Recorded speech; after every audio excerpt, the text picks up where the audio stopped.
In a previous example, we learnt how to collect like terms, adding and subtracting algebraic expressions. To simplify them, we call it collecting like terms. Now we're going to do more complicated algebraic expressions. They are easy, however, we just need to be very careful to make sure we are only adding or subtracting like terms. Let's get started.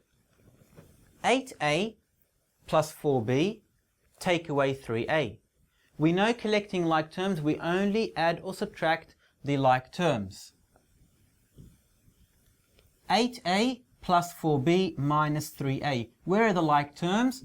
There they are. I like to show an arrow, and I do advise that you do the same thing. That way you know and you don't get mixed up. Now 8a plus 4b minus 3a. A lot of questions I've seen where students make mistakes.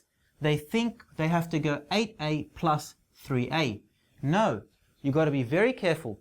That plus belongs to who? It belongs to the 4b. And that minus belongs to the 3a. So a rule of thumb you need to remember that the symbol always belongs, it's attached to the term after it. Very important. The plus is attached to the 4b. The minus is attached to the 3a. So the symbol always is attached to the term that goes after it. So to solve this, now that we know that 8a is minus 3a, which is 5a, and then we can't go any further, plus 4b. Simple as that. We always be careful. The plus belongs to the 4b and the minus belongs to the 3a. This example here, 3x plus 12 minus x plus 11. Again, we collect like terms by adding and subtracting only the like terms. Like terms, this one and that one, 3x and x, and 12 and 11 are also like terms. So let's do it. 3x minus x. Remember, why? Because the minus is attached to the x, and we said the plus is attached to the 12.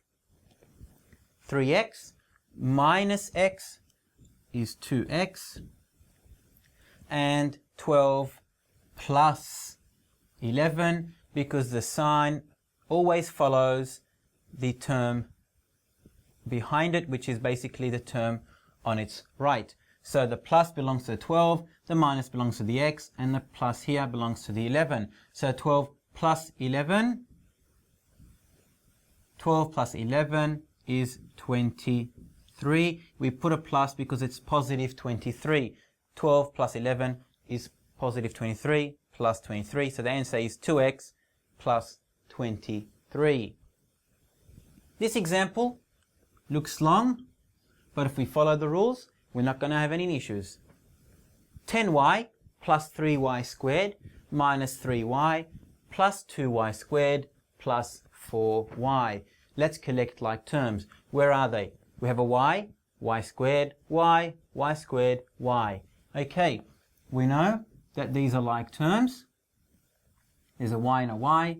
And guess what? We know there's another y here. These are also like terms. So the 10y minus the 3y is 7y. 7y plus 4y is 11y. So important, 10y minus 3y, because that minus belongs to the 3y, that plus belongs to the 3y squared. 10y minus 3y is 7y. 7y, we can write it here, plus 4y is 11y. So now the y's have finished. We can look for more like terms. Are there? Yes, there is. 3y squared and 2y squared. 3y squared and 2y squared. 3y squared plus 2y squared is 5y squared. So our final answer, 11y plus 5y squared. We can't go any further because these are not like terms. Last one, 3h plus m minus h squared plus 3m. We look for like terms. Looking carefully, always look carefully because it can be tricky. We notice that's a h, that's an m, that's a h squared, and that's an m. The only like terms are the m's. The h and h squared are totally different, so they are not like terms. So 3h plus m minus h squared plus 3m. Okay, let's get started. Collect like terms first. M plus 3m is 4m. And is there anything else we can add or subtract? No, there are no more like terms. This is a positive 3h, so we put plus 3h minus h squared. Why? Because there's a minus, it belongs to h squared. We write it in our answer. Can we go any further? We can't go any further because these are there are no like terms here. That's as simple and easy as it gets. As you can see here, if you follow the rules, you look for like terms, don't rush. Very important, when you're doing these, you need to be very picky by looking carefully at the question. I tell students, don't rush. Take it easy and you won't stuff up at all. But if you start rushing, you're going to make mistakes. You're going to get frustrated and you get them wrong. But don't rush, look at them carefully, work through them slowly, and by time, you'll become very fast and you'll do them very easily. So it's important, rule of thumb, don't rush.